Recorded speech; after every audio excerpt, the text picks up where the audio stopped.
Salut à tous, c'est BizBiz. Alors aujourd'hui l'épisode 623 du Zap Image. Comme d'habitude, je vous mets des images de foot d'actualité ou d'images anciennes. On en parle un peu et c'est parti. On va commencer par la Ligue 1 comme tous les lundis. Donc déjà regarder un petit résultat de cette 14e journée. Donc on peut voir déjà que le PSG samedi sont imposés 1-0 contre Toulouse à 17h pour le strict minimum pour le PSG. Bon, ils continuent leur sans faute quand même en Ligue 1, 14 matchs à 14 victoires, donc rien à dire. Si on peut voir Monaco qui sont imposés 1-0 à Caen. Très belle opération pour l'AS Monaco qui est toujours avant-dernier au classement.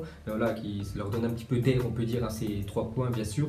Sinon on peut voir qu'hier, l'Olympique de Marseille sont imposés 3-1 à Amiens. Sinon on peut voir tous les autres résultats de cette 14e journée. Ensuite, un petit coup d'œil rapidement au classement. Donc toujours le PSG 42 points. Donc on regarde même plus le PSG. On va regarder surtout à partir de la deuxième place l'Olympique Lyonnais, deuxième Montpellier, troisième Lille, quatrième à Lille, qui sort du podium à cause des mauvais résultats parce qu'ils ont perdu 2-0 hier à Nice et Marseille grâce à leur victoire remonte à la 5e place. Ensuite on revient sur le match de l'Olympique de Marseille. Une déclaration de l'homme du match hier à Florian Thauvin. Il a dit oui, c'est le 3e triplé de ma carrière, mais c'est aussi une bonne performance collective. J'ai réussi à être décisif. Je suis très attiré par le but, même si j'aime aussi faire des passes décisives. C'est une bonne chose pour nous car on avance. Donc la déclaration de l'homme du match hier. Il aurait même pu marquer 4 buts dans le match si Dimitri Payet lui aurait laissé le pénalty, parce que Payet a tiré un pénalty détourné par le gardien d'Amiens. Ensuite, regardez le ballon du triplé de Florian Thauvin. Donc vous savez, quand un joueur marque un triplé, donc il peut ramener le ballon du match chez lui, signé par toute l'équipe. Il a réussi aussi le trophée du meilleur joueur du match. Ensuite, on continue avec lui. Thauvin est devenu le 3e meilleur buteur de l'Olympique de Marseille des 45 dernières saisons. Donc, toujours le meilleur buteur, c'est Jean-Pierre Papin, plus de 134 buts avec l'OM. Deuxième, Mamadou Niang. Et troisième, c'est Florian Thauvin, déjà 60 buts avec l'OM pour l'ancien joueur de Lille. Et pour finir avec l'OM, on peut voir qu'ils ont désormais inscrit 100 buts sur l'année 2018, donc depuis janvier. Donc après 50 matchs disputés, les meilleurs buteurs du club sur la période sont Thauvin, premier, Dimitri Payet et troisième Mitroglou. On peut voir aussi Germain Ocampos qui a marqué beaucoup de buts avec l'OM, donc déjà 100 buts inscrits par l'OM sur cette année 2018. Ensuite, on quitte la France, on va aller en Angleterre. On va commencer avec un sacré choc qui avait lieu samedi. C'était Tottenham qui jouait contre Chelsea, donc c'était un peu un derby vu que les deux clubs, bien sûr, sont dans la ville de Londres. Donc c'est Tottenham qui sont imposés 3-1 contre Chelsea. Donc Chelsea, première défaite cette année, on peut dire en première ligue. Donc un but de Ali, un but de Harry Kane et un but de Son. Et on peut voir que c'est Olivier Giroud qui a inscrit le but côté Chelsea. Ensuite, on va parler de Liverpool qui se déplace à Watford et encore une victoire pour Liverpool, qui prennent plein de confiance, on peut dire, avant le déplacement bien sûr au PSG mercredi. Donc ils ont marqué 3 buts, un but de Salah, Alexander-Arnold et Firmino, l'attaquant brésilien. Ensuite, on va parler de l'actuel leader de Première Ligue, donc Manchester City, qui se déplaçait à West Ham avant bien sûr de se déplacer mardi soir à Lyon. Donc comme d'habitude, un gros raclé 4-0 quand même pour Manchester City, un doublé de Sané, un but de David Silva et un but de Sterling pour les Citizens. Ensuite, on continue avec Manchester City cette saison en Première Ligue, donc 13 matchs, 12 victoires, 1 match nul, c'est pour vous dire vraiment que ça carbure. Donc 40 buts marqués, 5 buts encaissés. Donc voilà, ils s'envolent encore une fois pour remporter on peut dire ce titre de Première Ligue, même si c'est un peu plus serré, on peut dire qu'en Ligue 1. Mais bon, pour moi, Manchester City est largement au-dessus de toutes les autres équipes anglaises. Ensuite, on continue avec le championnat anglais. On va parler d'Arsenal qui se déplace à Bournemouth et victoire des Gunners 2-1. Un but de Aubameyang, un but contre Sopan d'un joueur de Bournemouth. Donc voilà, encore une victoire pour Arsenal qui fait vraiment des très bons résultats ces dernières semaines. Et pour finir avec les gros clubs anglais, on va terminer avec Manchester United. Eux, on l'a fondu sur place parce qu'ils jouaient à domicile contre Crystal Palace et une très mauvaise opération parce que ils n'ont pas gagné, contrairement à toutes les autres grosses équipes, on peut dire anglaises, qui sont imposées, à part Chelsea bien sûr, mais ils jouent contre une très grosse équipe. Donc ils ont fait 0 partout contre Crystal Palace. Donc on peut voir que Manchester United est plus proche de la dernière place de Première Ligue, 13 points, que de la première place, 14 points. Donc c'est pour vous dire que ça va pas du tout comme d'habitude.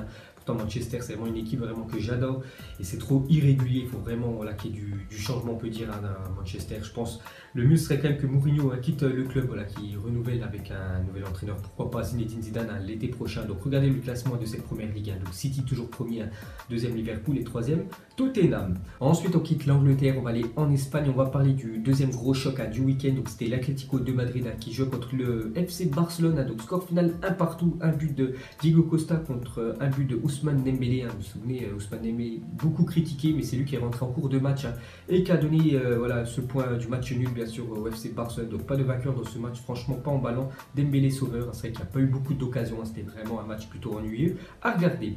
Ensuite, une petite stat sur cette rencontre. Donc lors de la rencontre entre l'Atlético et le Barça, Ter Stegen, donc le gardien du FC Barcelone, a réalisé plus de passes qu'Antoine Griezmann. Donc il a fait 24 passes, quand même, le gardien du Barça, alors que Griezmann a fait 23 passes dans le match. C'est pour vous dire voilà, que c'était plutôt moyen, bien sûr, cette rencontre.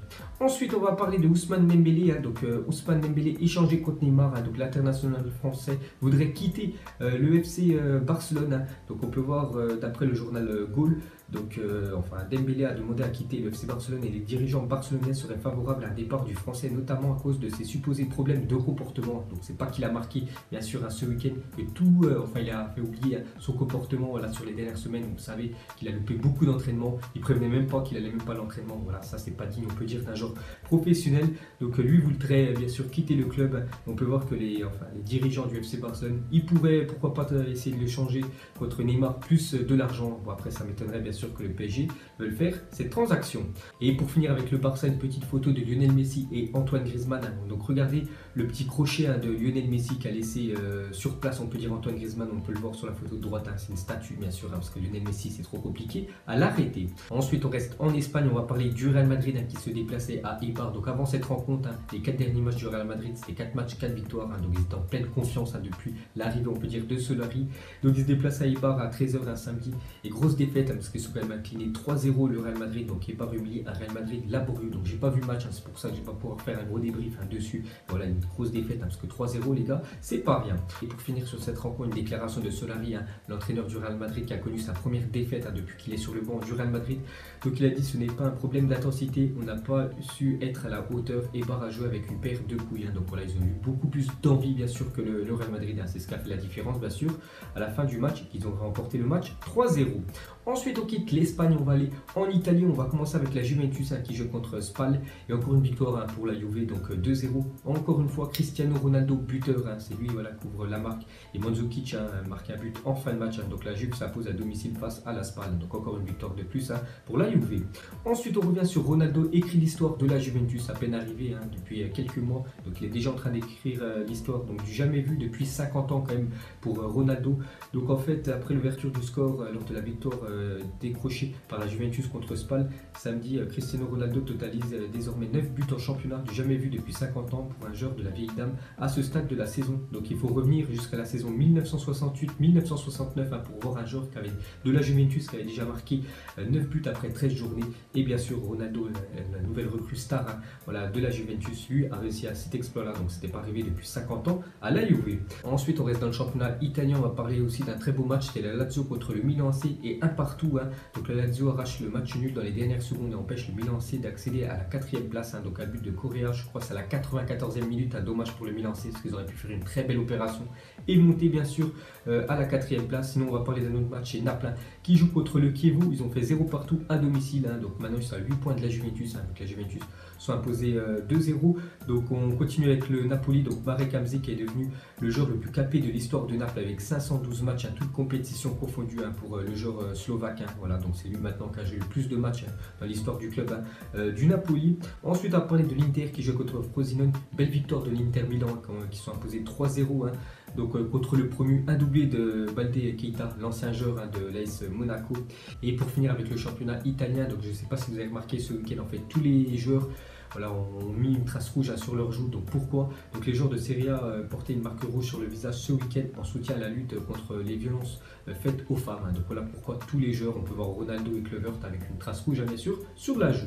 Et pour finir sur ce championnat italien, voilà rapidement on va regarder le classement. Donc la Juve 37 points, Naples 29 points. Donc voilà, la Juve s'envole bien sûr pour remporter une fois de plus voilà, ce championnat italien. 3e l'Inter et 4e la Lazio. Dommage pour le Milan, s'ils seraient imposés à la Lazio, ils auraient pris cette 4e place. Ensuite, direction l'Allemagne, on va commencer avec le Borussia Dortmund qui se déplace à Mayence. C'est une victoire de plus pour Dortmund qui s'impose 2-1. Un but de Piszczek et un but de Alcacer. Donc Alcacer, vous savez qu'il a été acheté définitivement par le Borussia Dortmund. Il est rarement titulaire, mais à chaque fois qu'il rentre en cours de match, à chaque fois, et on peut dire il est décisif. Encore une fois de plus ce week-end, parce qu'il y avait 0 partout à la 64e minute. Donc il entre en jeu et 3 minutes plus tard, c'est lui qui ouvre le score pour le Borussia Dortmund Alcacer. Donc voilà encore une info sur lui. Et pour finir avec le championnat allemand, on va terminer avec le Bayern Munich qui joue contre Düsseldorf. Donc Düsseldorf c'est quand même un promu cette année. Donc ils ont fait 3 partout le Bayern Munich, donc il faut encore du sur place. Donc on peut voir que l'attaquant de Düsseldorf, le Belge, a marqué quand même un triplé dans la rencontre. Et pour terminer avec le championnat allemand, regardez rapidement un coup d'œil au classement. Donc toujours un Borussia Dortmund 30 points. On peut voir le Bayern Munich à 5e 21 points. Donc déjà 9 points de retard par rapport à Dortmund. Ensuite officiel, Palmeiras de Luis Felipe Scolari est sacré champion de Serie A brésilienne. Il s'agit du premier club qui remporte 10 titres de champion national au Brésil. Donc voilà, hier ce club de Palmeiras, donc entraîné par l'ancien sélectionneur du Brésil, est devenu une fois de plus champion du Brésil. Ensuite officiel, la finale retour de la Copa Libertadores entre River Plate et Boca Juniors est reportée à une date ultérieure. Donc déjà elle devait se dérouler samedi, elle a été repoussée. Elle devait se dérouler déjà à 21h, elle a été repoussée à 23h15. Voilà, ça a été encore repoussé à cause, il y a eu beaucoup d'émeutes avant le match. Voilà, il y a eu beaucoup d'embrouilles, c'est pour ça que ça a été repoussé. Normalement, elle devait se jouer hier à 21h, encore une fois de plus repoussé. Donc maintenant, on ne sait toujours pas quand on va avoir lieu ce match retour de la finale de la Ligue des Champions, la sud-américaine. Donc dès que j'en sais plus, je vous le dirai.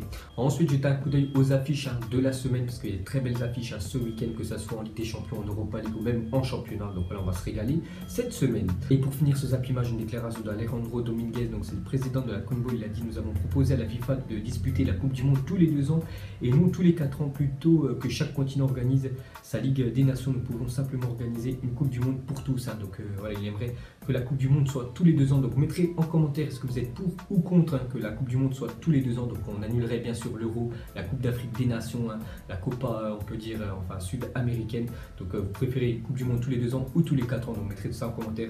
Moi, mon point de vue, je préfère quand même la Coupe du Monde tous les 4 ans et bien sûr l'Euro entre temps. Donc voilà les gars, la fin du zappimage 623. Donc si ça vous a plu, un petit like et je vous ferai l'épisode 624 demain. Donc moi je vous laisse et je vous dis à la prochaine comme d'habitude. Ciao à tous. Donc on l'a maquillé avec des mensonges. Et que son âme est moche, plus qu'à la maquiller avec des mensonges. Je sais pas ce qui se passe dans ma tête. Parfois, je voudrais sauver la terre. Parfois, je voudrais la voir brûler. Ça va pas trop, je roule un terre. Trop de haine pour 9 mètres carrés. Tristesse, faut pas.